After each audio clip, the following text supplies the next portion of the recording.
रामनवमी के शुभ अवसर पर सबों को सप्रेम जय गुरु। आज का दिन अति पवित्र एवं सुखदायी है। श्री राम का नाम लेने मात्र से ही त्रिताप से प्राणी मुक्त हो जाता है। आप सभी आज पाठ करेंगे, यह बहुत ही मनोरम बात है। महाराज जी भी इसकी सारी व्यवस्था स्वयं करते थे। वस्तुतः कोई कुछ नहीं करता, गुरु स्वयं प्रेरणा रूप में आकर सारा कार्य करवा लेते हैं। आज सबसे ज्यादा पढ़ा जाने वाला ग्रंथ रामायण है। श्री राम त्याग है, श्रद्धा है।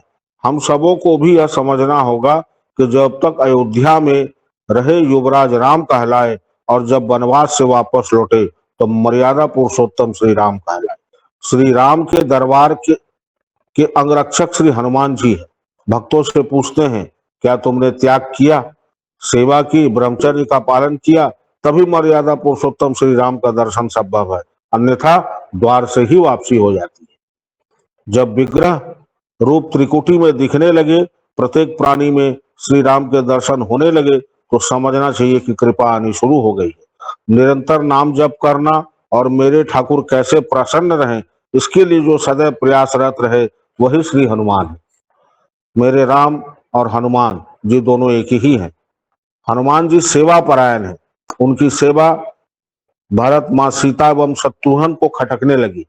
भरत ने माँ से कहा, माँ मुझे भी भैया की सेवा करनी है। माँ ने कहा, जब से हनुमान जी आए हैं मेरी सेवा भी चली गई है। सबने मिलकर श्री राम जी से कहा, वानरों ने आपकी बहुत सेवा की है, अब हम सबों को भी कुछ सेवा करनी है। वानर शब्द सुनकर श्री राम जी ने आंखें नीची कर दी। मन में विचार किया, इन लोगों ने अभी तक हनुमान को समझा ही नहीं। दूसरे दिन जब खड़ाऊ लानी थी तो भरत जी ने कहा, यह मेरी सेवा है। प्रभु जब स्नान करके निकले तो पीताम्बरी माँ लेकर आई, बोली यह मेरी सेवा है। रात्रि में जब ठाकुर शयन के लिए गए तो हनुमान जी आ गए। माँ ने कहा, इसे कहिए यहाँ से चला जाए। तो हनुमान जी ने कहा, मैं तुम्हें जाने के लिए राम जी ने कहा, मैं तुम्हें जाने के लिए कह सकता हूँ, हनुमान को नहीं, क्योंकि हनुमान मेरी आत्मा है। सत्य है, भक्त के भगवान भगवान अधूरे होते हैं। जब हनुमान जी ने कहा, माँ जब प्रभु जमाई ले तो क्या मैं चुटकी बजा सकता हूँ।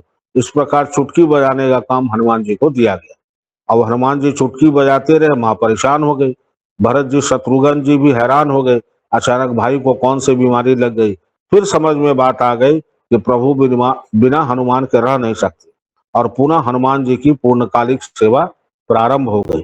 पूरी घटना से यही सीख मिलती है कि सेवा कहीं से भी हो सकती है, कैसे भी संभव है। मंदिर बिना भगवान के, नदी बिना जल के और पर्वत बिना वृक्ष के जैसे शोभित नहीं होते, उसी प्रकार श्री राम भी बिना हनुमान के नहीं रहते। हनुमान जी प्रभु के एडमिट कार्ड हैं, बिना कार्ड प्रवेश वर्जित है। अतः हम सभी यह प्रण लें कि सेवा करेंगे गुरु की, श्री हनुमान जी की तरह, तभी प्रभु प्रिय बनेंगे, गुरुपथ गामिनी बनेंगे। आप सबों का कल्याण हो। जय गुरु। राम का जन्म हुआ क्यों, श्री राम जी का जन्म हुआ क्यों? अगर पूरा रामायण हम लोग देखा जाए तो 365 दिन तो हर हफ्ते रामायण पढ़ ही लेते हैं, समझ ही लेते हैं। राम का जन्म सिर्फ रावण के वध के लिए नहीं हुआ या आताताइयों के संहार के लिए नहीं हुआ।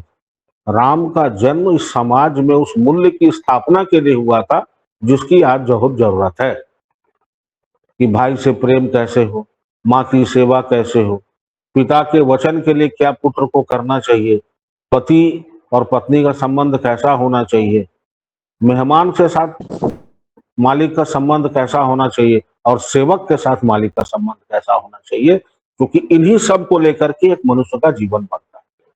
हर जगह राम, श्री राम मर्यादित रहे।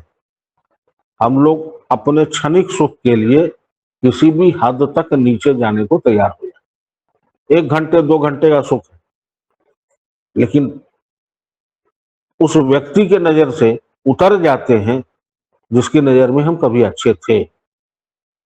अच्छे बनने का प्रयास नहीं करना, अच्छा बन जाना, कि हमको दिखाने की कोशिश ही नहीं करनी पड़े। हम जो बाहर है वही अंदर है, दोनों एक समान हो जाए।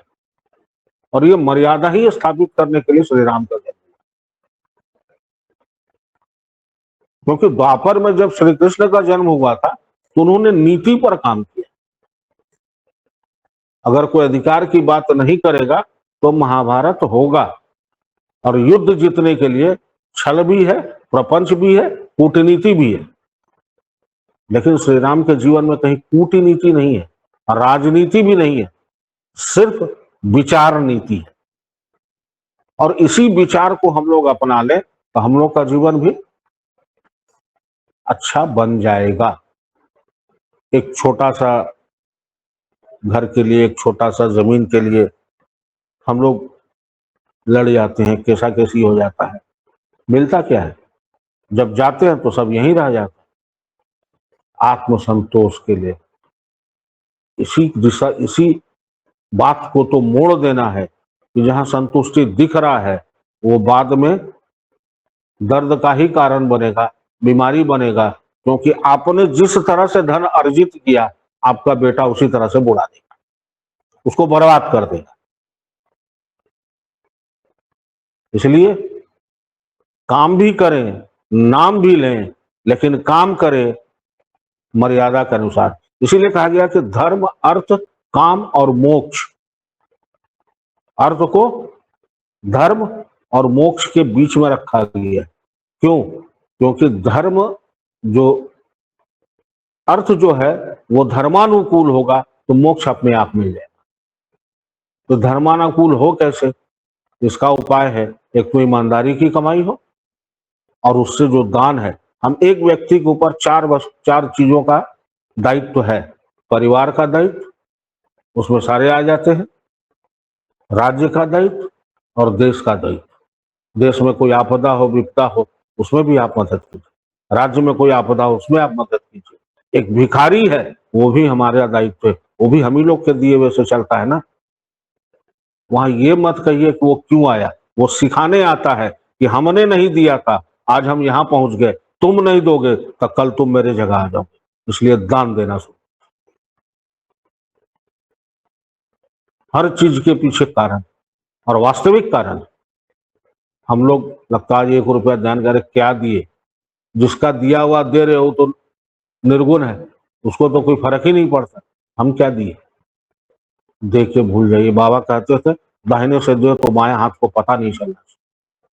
और पूरा जिंदगी इसका पालन करते।